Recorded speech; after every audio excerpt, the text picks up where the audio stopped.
Imagine after 9 months of preparation, excitement, and building anticipation, you give birth to a tiny miracle, or in my case, a 10-pound miracle. You're overjoyed and everyone is thrilled for you. And then you go home from the hospital, and sleepless nights, hormones, and a still healing body start to take its toll on your emotions. Inside you feel fear, anxiety, and a deep sadness. You can't stop crying. You know that you should be so happy and excited to have this beautiful baby, but there's just an overwhelming sense of sadness and you can't seem to shake it. You may be suffering from postpartum depression. I'm going to tell you about postpartum depression, or PPD, the signs to look for, and what can be done for this very serious issue. Postpartum depression affects 10 to 15% of the female population the first year following childbirth. It's believed that the percentage could be higher, but a lot of women are ashamed to report the feelings that they're feeling. They feel like they should feel happy, and they're ashamed that they feel sad and can't stop crying. They're ashamed of the symptoms that they're feeling. PPD affects all walks of life, social classes, races. It's much more serious than the symptoms of just the baby blues, where you cry a little bit, you're emotional, and you have hormones. The symptoms for postpartum depression are very specific. The loss of appetite, severe mood swings, extreme fatigue, lack of joy in life, difficulty bonding with your baby, withdrawal from friends and family, and even thoughts of harming your baby.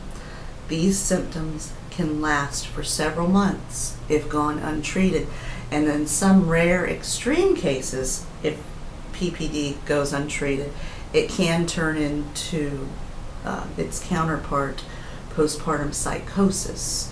This is when a woman experiences hallucinations, confusion, paranoia, delusions, and may even attempt to harm herself or her baby. We've seen cases on the news with Andrea Yates, who was diagnosed with postpartum psychosis and was convicted of killing all 5 of her children in the bathtub by drowning. And recently on the news, we even heard of a woman that also had postpartum psychosis, driving into the ocean with her children in the vehicle, and she was pregnant with a new baby. She also had postpartum psychosis. Thank God she and the children were okay after the incident. I myself suffered from postpartum depression after the birth of my beautiful son that you just saw. None of my doctors ever warned me about the symptoms of postpartum depression. All the doctor visits, nobody ever even mentioned it. And even after I had my son, nobody asked me how I was feeling. I actually had to seek out my own doctor, separate from the ones that treated me while I was pregnant with my son, to find out what was going on with me. And the only reason I was aware of the possibility that I had postpartum depression was because I had done a paper on it in psychology class, and I had a best friend that also suffered from postpartum depression. So thank God I was aware of what was happening with me. I had, the symptoms that I mentioned, of course the fatigue, but it was extreme fatigue, and there was just sadness and fear and anxiety, just like I mentioned before. Thank God I was able to get help for PPD, and that is the good news about this. There is help. There's ways of coping, or even sometimes avoiding getting postpartum depression. It's very important for postpartum depression sufferers to have a good support group. A new mother should tell healthcare providers as soon as possible if she's suffering from these symptoms. And if you're not taken seriously, find a different healthcare provider. Other ways of coping with postpartum depression: asking trusted friends or family members to help you care for the baby. Sometimes we need help, sometimes it's overwhelming. I learned the hard way that babies do not come with handbooks. So it is overwhelming sometimes, and it's okay to ask for help. Sleep when the baby sleeps to help fight the fatigue. I know there's a lot to be done if you're in school like I was, or if you work, but when you get the opportunity to sleep, don't do the laundry, let it go a little bit. Ask your husband for help, ask friends for help, and get the sleep that you need. A healthy diet, obviously, especially if you're breastfeeding, it does drain, the vitamins. The baby takes what it needs, so make sure you're getting the nutrients you need. Walking outdoors with the baby is something that I really find helped me a lot. Just getting the sunshine and the vitamin D that you need, getting out and about with your baby, and it just really still helps my moods a lot, getting outdoors and walking. Also, this was very important, scheduling lunch dates with friends, and even friends that have babies as well.